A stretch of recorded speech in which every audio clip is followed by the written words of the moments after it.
everyone, it is time for our latest and greatest Tara's must-have, and I have to say, if you haven't seen our Bee-lieve collection yet, you need to come check it out.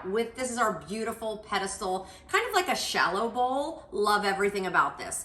Our Bee-lieve pattern is completely sculptural. What does that mean? The honeycomb down here at the bottom, when I run my nails on it, you can actually feel the texture. The pedestal base down here with the sweet little bees, kind of all floating and flying around.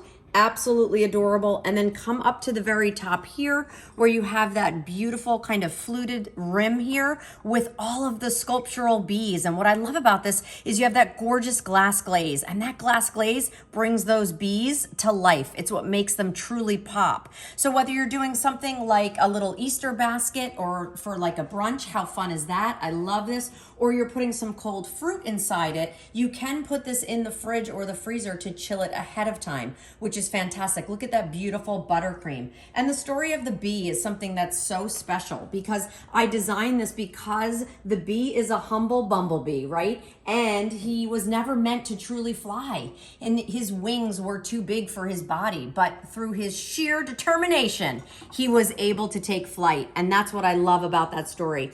He reminds us to believe in our hidden strength, to believe in the magic that surrounds us, and to believe that anything is possible. I even include a little romance card in there with the story of the bee. So if you're thinking about gifting this, this is such a beautiful gift.